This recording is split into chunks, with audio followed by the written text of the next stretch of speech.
नमस्कार दर्शकबिन समय चक्रको नयाँ श्रृङ्खलामा यहाँलाई हार्दिक स्वागत गर्दछु। म विक्रम श्रेष्ठ। राष्ट्रपति विद्यादेवी भण्डारीले 15 दिनको मन्थनपछि नागरिकता विधेयक संसदमा फिर्ता पठाइदिए। अहिले नागरिकता विधेयक संसदमा फिर्ता भएपछि राजनीतिक दलहरू तरङ्गित बनेको छ। आगामी मङ्सिर 4 को निर्वाचनको सरगर्मी बढिरहेका बेला बहुचर्चित नागरिकता विधेयकले राजनीतिमा नयाँ तरङ्ग ल्यायो। फिर्ता भइसकेपछि राष्ट्रपति र संसद बीच नै एक प्रकारको द्वन्द्व हुने संकेत देखिएको छ। राष्ट्रपतिले नागरिकता विधेयक फिर्ता गर्दा प्रतिपक्षी दल एमालेले स्वागत गरेको थियो भने बाँकी सत्ता गठबन्धन र गठबन्धनमा रहेका लोकतान्त्रिक समाजवादी पार्टीसम्मले विरोध जनाएका छन्। नागरिकता होस् वा अन्य विधेयक राष्ट्रपतिलाई संविधानले नै पुनर्विचारका लागि फिर्ता पठाउने अधिकार दिएको छ। तर एउटै प्रावधान राखिएको नागरिकता अध्यादेश केपी शर्मा ओलीले जारी गर्दा उही दिन प्रमाणित गरेर लागू गर्ने, तर त्यही प्रावधान संसदले पारित गरेर पठाउँदा चाहिँ 15 दिनसम्म रोकेर 9 वटा प्रश्न सोध्दै फिर्ता पठाएपछि राष्ट्रपतिको नियतमा सत्ताधारीहरूले प्रश्न उठाएका छन्। बाँकी हेरौँ यो रिपोर्टमा।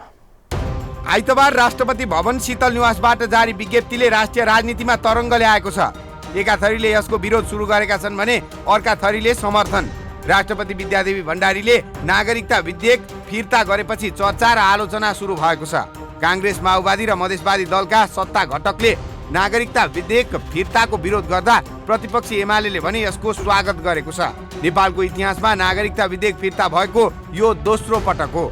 2057 सालमा तत्कालीन राजा वीरेन्द्र शाहले नागरिकता विधेयक फिर्ता गराएका थिए। अहिले 2079 मा राष्ट्रपतिले यो आँट देखाएकी छिन्। तत्कालीन केपी शर्मा ओली नेतृत्वको सरकारका बेला ओलीले ल्याएको अध्यादेश हतारमा स्वीकृत गरेको आरोप खेपेकी भण्डारीले अहिले नागरिकता विधेयकमा आफ्नो अडान देखाएर विगतको धुमिल छविलाई पखालिदिएकी छिन्। राष्ट्रपति भण्डारीको यो कदमलाई धेरैले स्वागत योग्य भनेका छन्। राष्ट्रको अभिभावकले जो सम्माननीय राष्ट्रपतिले यो चिज मलाई चित्त बुझेन, यो देशको पक्षमा छैन, यसले देशको हित गर्दैन, यसलाई पुनर्विचार गरेर ल्याऊ भनिसकेपछि यो विधेयक हामीले पुनर्विचार गर्नुपर्छ। पुनर्विचार गर्दै गर्दाखेरि सामान्यतया पुनर्विचार गर्न हुँदैन। जस्तो अहिले नागरिकता विधेयक राष्ट्रपतिले फिर्ता पठाइसकेपछि जनतामा एक खालको उत्साह छ। भलै विरोध एकातिर होला, तर कार्यकालको उत्तरार्धमा उनले चालेको यो कदमले राष्ट्रपति भण्डारीको विदाई सुखद हुने छनक देखिएको छ। राष्ट्रपति साझा भन्दा पनि कुनै अमुक पार्टीको कार्यकर्ता जस्तो देखियो भनेर दलका नेताहरूले हिलो छ्यापिरहेका बेला विधेयक फिर्ता पठाउने उनको यो कदमलाई नेपाली जनताले सकारात्मक मानेका छन्। तत्कालीन राजा वीरेन्द्रले 2057 सालमा संसदबाट पारित नागरिकता विधेयकलाई फिर्ता गर्दा अदालतको रायसहित फिर्ता गराएका थिए।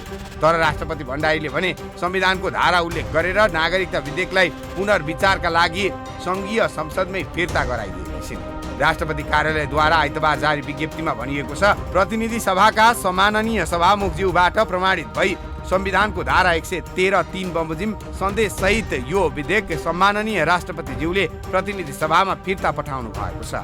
संविधानको धारा 113(3) मा राष्ट्रपतिले सन्देश सहित कुनै पनि विधेयक फिर्ता पठाउन सक्ने व्यवस्था छ। फिर्ता पठाउनु अघि राष्ट्रपति भण्डारीले प्रधानमन्त्री मन्त्रीहरूसँग परामर्श गर्नुका साथै विभिन्न दलका नेता एवं विधेयकको पक्ष र विपक्षमा रहेका समूहको कुरा सुनेकी थिइन्। राष्ट्रपति भण्डारीले संविधानमा टेकेर नै विधेयक पुनर्विचार गर्न आग्रह गरेकी छिन्। राष्ट्रपतिसँग यो गैर अर्थ विधेयक चाहिँ यदि उहाँलाई चाहिँ यसमा केही कुरा उचित लागेको छैन भने सन्देशसहित पठाउने उहाँलाई संवैधानिक अधिकार छ।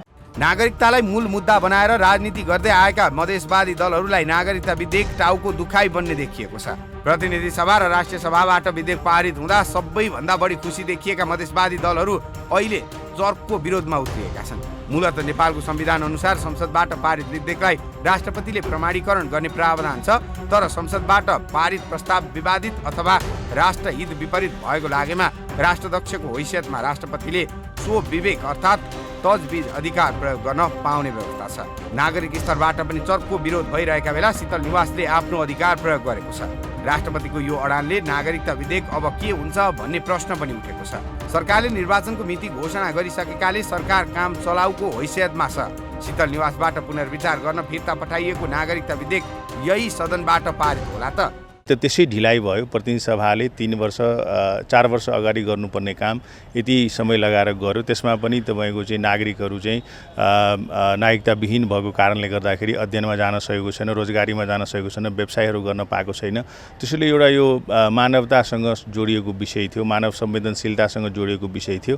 त्यसैले यो पारित हुनुपर्दथ्यो। अब गर्नु भएन। फेरि नेपाल सरकारले यसलाई सार्वभौम संसदले फेरि यो विधेयक चाहिँ राष्ट्रपतिमा हामी पठाउँछौँ। 2 कार्यकाल राष्ट्रपति भएकी विद्यादेवी भण्डारीले विधेयक फिर्ता गरेको यो पहिलो घटना भने होइन। यसअघि 2076 सालमा पनि उनले राहदानी सम्बन्धी कानुनलाई संशोधन र एकीकरण गर्न बनेको विधेयक फिर्ता गरेकी थिइन्। भण्डारीले 2076 जेठ 8 मा प्रक्रिया पूरा नगरी पठाइएको भन्दै फिर्ता गरेकी थिइन्। 2076 सालमा फिर्ता भएको विधेयकले राष्ट्रिय रूपमा चर्चा नबुअटुले पनि नागरिकता विधेयकले भने तरङ्ग नै ल्याएको छ। सत्ता घटक काङ्ग्रेस, माओवादी सहित मधेसवादी दलहरू राष्ट्रपतिलाई घोचपेच गरेर विरोधमा उत्रिँदा प्रतिपक्ष एमाले भने बचाउमा उत्रिएको छ। एमाले नेपाली पुरुषसँग विवाह गर्ने विदेशी महिलालाई 7 वर्षपछि मात्रै वैवाहिक अङ्गीकृत नागरिकता दिनुपर्ने धारणा राख्दै आएको छ। संविधानको धारा 113 ले संसदबाट पारित विधेयक राष्ट्रपतिले प्रमाणीकरण गरेपछि ऐनको रूपमा कार्यान्वयनमा आउने व्यवस्था गरेको छ। धारा 113 को 3 ले राष्ट्रपतिले संसदले पारित गरेर पठाएको विधेयक सच्याउनुपर्छ भन्ने लागेमा फिर्ता गर्ने व्यवस्था गरेको छ। तर धारा 113 कै 4 अनुसार संसदले विधेयक जस्ताको त्यस्तै पुनः पठाए राष्ट्रपतिले फिर्ता गर्न नसक्ने व्यवस्था गरेको छ। संविधान सम्मत रूपमा यदि संसदले पुनः त्यही प्रावधान सहित विधेयक पारित गरेर पठाएमा राष्ट्रपति भण्डारी पारित गर्न विवश हुनेछिन्। संसदले आफ्नो अधिकार प्रयोग गर्दै अध्यादेश जस्ताको त्यस्तै पठाएमा राष्ट्रपतिलाई नैतिक सङ्कट पर्ने देखिएको छ। प्रतिपक्षी दल नेकपा एमाले राष्ट्रपतिको कदमको स्वागत गर्दै गर्दा भोलि जस्ताको त्यस्तै पारित भएर जाने र राष्ट्रपतिले प्रमाणीकरण गर्ने स्थिति आए एमाले के गर्ला? कानुनविदहरूको दृष्टिकोणमा अब के हुनेछ? नागरिकता विधेयक किन राजनैतिक चङ्गुलमा धुमेल बनाइयो? यति संवेदनशील विधेयकमाथि दलहरूको खेलाची किन? प्रसङ्ग जोड्नेछौँ ब्रेकपछि।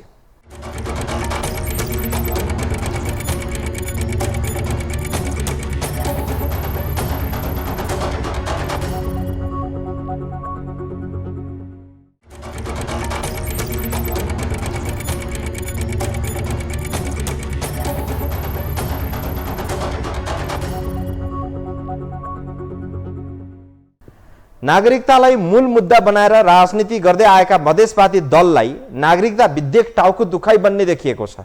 प्रतिनिधि सभा र राष्ट्रिय सभाबाट विधेयक पारित हुँदा सबैभन्दा बढी खुसी देखिएका मधेसवादी दलहरू अहिले चर्को विरोधमा उत्रिएका छन्। मूलत नेपालको संविधान अनुसार संसदबाट पारित विधेयकलाई राष्ट्रपतिले प्रमाणीकरण गर्ने प्रावधान छ। तर संसदबाट पारित प्रस्ताव विवादित अथवा राष्ट्रहित विपरीत भएको लागेमा राष्ट्राध्यक्षको हैसियतमा राष्ट्रपतिले स्वविवेक अर्थात् तजविजी अधिकार प्रयोग गर्न पाउने व्यवस्था छ। अहिले उनले त्यही तजविजी अधिकार प्रयोग गरिरहेका छन्। थाहा छैन यो अधिकार कति व्यवहारिक र कति दल सत्ताधारी दलहरूका लागि यो पाच्य हुनेछ। हेरौँ यो रिपोर्टमा। नेपालमा नागरिकता विधेयकको मुद्दा बल्झिएको यो पहिलो पटक होइन। राजा महाराजाको पालादेखि नै बहस हुँदै आएको विधेयक अहिलेसम्म टुङ्गो लाग्न सकेको छैन। 2057 सालमा तत्कालीन राजा वीरेन्द्रले नागरिकता विधेयक फिर्ता गरेदेखि चर्चामा रहेको यो विषय दलीय व्यवस्थामा आइपुग्दा पनि किनारा लागेको छैन। 2057 सालमा राजाको पालामा लाल मोहर नलागेर फिर्ता भएको विधेयक 2069 मा राष्ट्रपतिबाट पनि फिर्ता भएपछि थप पेचिलो बनेको छ। राष्ट्रपति विद्यादेवी भण्डारीले 8 पृष्ठ लामो सन्देशसहित विधेयक प्रतिनिधि सभालाई नै फिर्ता पठाएपछि बहुमतले पारित गरेका सत्ता घटक दलहरू रन्थनिएका छन्। यसअघि केपी शर्मा ओली नेतृत्वको सरकारले 2075 सालमा ल्याएको विधेयक शेरबहादुर देउवा नेतृत्वको सरकारले फिर्ता लिएर 2063 सालमा बनेको नागरिक ऐन संशोधन सहित बहुमतले पारित गरेर प्रमाणीकरणका लागि राष्ट्रपति समक्ष पठाएको थियो। अहिले त्यही विधेयक फिर्ता भएर आएपछि राष्ट्रिय राजनीतिमा कलह पैदा भएको छ। एमाले नेपाली पुरुषसँग विवाह गर्ने विदेशी महिलालाई 7 वर्षपछि मात्रै वैवाहिक अङ्गीकृत नागरिकता दिनुपर्ने धारणा राख्दै आएको थियो। तर सरकारले ल्याएको नयाँ विधेयकमा यो व्यवस्था हटाइएपछि राष्ट्रपतिले आफ्नो अधिकार प्रयोग गरेर विधेयक फिर्ता गरेकी छन्। राष्ट्रपतिको यो कदमलाई विपक्षीहरूले एमालेको एजेन्डा राष्ट्रपतिले बोकेको भन्दै घोचपेच गरिरहेका छन्। यो दुर्भाग्यपूर्ण अवस्था हो। योभन्दा अघिल्लो सरकारको नेतृत्व नेकपा एमालेका अध्यक्ष कमरेड केपी शर्मा ओलीजीले गरिराख्नु भएको थियो र त्यति बेला यही विषयलाई चाहिँ अध्यादेश मार्फत चाहिँ नै पठाउँदाखेरि यही राष्ट्रपतिज्यूले चाहिँ तत्काल त्यसलाई अनुमोदन गर्नुभएको थियो र यसपालि चाहिँ नै उहाँले जुन यो राय सुझावको लागि फेरि जुन फिर्ता पठाइदिनु भएको छ यो बुझ्न नसकिने गम्भीर विषय जस्तो हामीलाई लाग्छ। राष्ट्रपतिबाट त्रुटि भएको भन्ने हामीलाई लाग्छ। राज्यसँग नागरिकको कानुनी सम्बन्ध स्थापित गर्ने दस्तावेज नै नागरिकता हो, तर नागरिकता कसलाई र कस्ता व्यक्तिलाई दिने भन्ने विषयमा दलहरूबीच रस्साकसी चल्दा वर्षौंदेखि यो विषय बहसमै सीमित भयो। नागरिकताको विषयमा यसअघिका सरकारको पालामा पनि बहस नछेडेका होइनन्, तर अहिलेसम्म मूर्त रूप पाउन सकेको छैन। ओली सरकारले ल्याएको विधेयकलाई प्रतिस्थापन गर्दै देउवा सरकारले हिम्मत गरेरै नागरिकता विधेयक बलजफ्ती संसदबाट पारित गरायो। एमालेका विरोधका बीच पारित गरेर पठाइएको नागरिकता विधेयक फेरि शीतल निवास घुमेर प्रतिनिधि सभामै फर्किएपछि सरकारलाई टोक्नु न बोक्नु भएको छ। पूर्ण अवस्था छ। यहाँ नागरिकताको नाममा राजनीति गर्ने केही थरी मान्छेहरू छन् जसले रोटी सेक्ने काम गर्छ। यो विधेयक पारित भएको भए नागरिकतासँग सम्बन्धित समस्याहरू सदाको लागि अन्त्य हुन्थ्यो र यसमा चाहिँ एउटा लैङ्गिक विभेदको हिसाबले आमाको नाउँमा नागरिकता दिनुपर्ने जुन कुरा छ त्यसमा अलिकति चाहिँ नै त्रुटि देखिन्छ। अन्यथा अन्य सबै विषयले अहिले अनुमोदन गरेको अवस्था थियो, त्यसैले यो पारित हुनुपर्दछ भन्ने हामीलाई लाग्छ। नेपाल सरकारले हाल वंशज अर्थात् नेपालको नागरिकको सन्तति भएको आधारमा अङ्गीकृत नेपाली नागरिकता, वैवाहिक अङ्गीकृत नेपाली नागरिकता सहितको आधारमा गैर आवासीय नेपाली नागरिकता र समानार्थ नेपाली नागरिकता प्रदान गरिने विधेयकमा प्रस्ताव गरेको छ। यसअघि 2063 सालको संविधानले आमा र बुबा मध्ये एकजना नेपाली नागरिक हुनुपर्ने शर्तसहित जन्मसिद्ध अर्थात् नेपालमा जन्मेको आधारमा समेत नागरिकता उपलब्ध गराइने व्यवस्था गरेको थियो। नागरिकताको विषयमा छिमेकी राष्ट्रहरूको प्रक्रियालाई हेर्दा पनि नेपालले विदेशी बुहारीलाई नागरिकता दिने विषयमा त्यति हतारो गरिहाल्नुपर्ने देखिँदैन। छिमेकी भारतमा पनि 7 वर्ष नपुग्दासम्म नागरिकताको प्रक्रिया नै सुरु नहुने प्रावधान छ। त्यस्तै अफगानिस्तानले पनि 7 वर्षमा नागरिकता दिन्छ। मालदिप्सले 12 वर्षपछि मात्रै विदेशी बुहारीलाई नागरिकता दिने प्रावधान राखेको छ भने भुटानमा त विवाह गरेर बच्चा जन्मेको 2 वर्षपछि मात्रै आमाले नागरिकता पाउने प्रावधान छ। बङ्गलादेशले पनि 2 वर्षभन्दा अगाडि नागरिकताको प्रक्रिया सुरु गर्दैन। यसले पनि सिन्दुर हालेर ल्याएपछि विदेशी बुहारीलाई नागरिकता दिइहाल्नुपर्ने भनाइमा धेरैले विमति राखेका छन्। प्रतिपक्षी दलले विरोध जारी राख्दा राष्ट्रपतिले 8 पृष्ठमा 15 बुँदा समेटेर सन्देश पठाउँदा झट्ट हेर्दा एमालेको समर्थन गरे जस्तो देखिए पनि कालान्तरमा यसले राष्ट्रको हित गर्ने धेरैको बुझाइ छ। राष्ट्रपति जस्तो गरिमामय पदमा रहेको एउटा देशको अभिभावकलाई कसैको ट्याग लगाउँछन् भने त उनीहरूसँग हाम्रो भन्नु केही पनि छैन। राष्ट्रपति देशको अभिभावक हो। राष्ट्रपतिले देशको हित विपरीत कुनै पनि काम गर्नुहुन्न। त्यसकारणले एउटा देशको पक्षमा काम गर्छु भन्दै गर्दा उहाँलाई कसैको पार्टीको ट्याग लगाइन्छ भने त्योभन्दा ठुलो दुःखको कुराहरू केही हुन सक्छ? प्रतिपक्षी एमाले विरोधका बावजुद जबरजस्ती संसदबाट विधेयक पारित गरियो भनेर आपत्ति जनाइरहेका बेला शीतल निवास पुगेको विधेयक फिर्ता भएर आउनुले राष्ट्रपतिमाथि हिलो छाप्नेहरूलाई केही बल पुगेको छ। काङ्ग्रेसको भातृ सङ्गठन तरुण दलले राष्ट्रपतिको कदम विरुद्ध विरोध जनाउँदै महाभियोग लगाएर हटाउनु पर्ने माग नै गरेको छ। राष्ट्रपतिले विधेयकमाथि व्याख्या गरेर लामै फिहरिस्त पठाएपछि अबको प्रक्रियाको विषयमा प्रश्न उठेको छ। लामो समयको बहसपछि प्रक्रिया सकेर प्रमाणीकरणमा पुर्याएको सरकारले विधेयक फिर्ता भएपछि पुनः झमेला बोक्नुपर्ने भएको छ।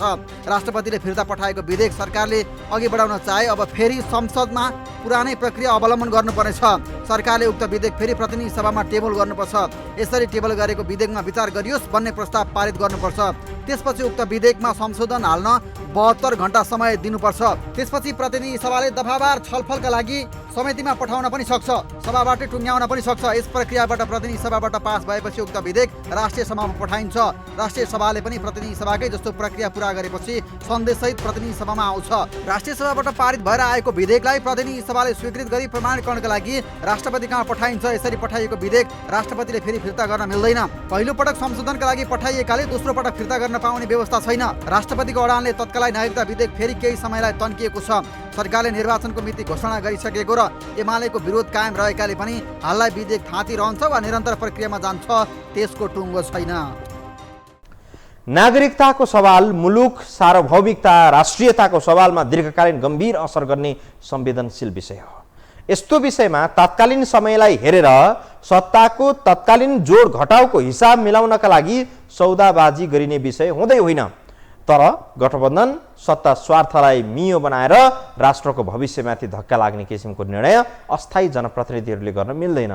त्यो प्रत्युत्पादक भयो भने भोलि भावी पुस्ताले यो पुस्ता र यो राजनीतिक कर्मीहरूलाई धिक्कार्नेछन्। इतिहासमा कालो धब्बा लाग्नेछ। त्यसैले हतार नगरी राष्ट्रिय सहमति जुटाई राष्ट्रिय स्वार्थमा निर्णय होस्। प्रतिष्ठाको लडाईँ नबनाई संसदमा गम्भीर छलफल गरेर पुनर्विचार गरियोस्। हवस् त आजलाई समय चक्र यति नै, बिदा दिनुहोस्। नमस्कार।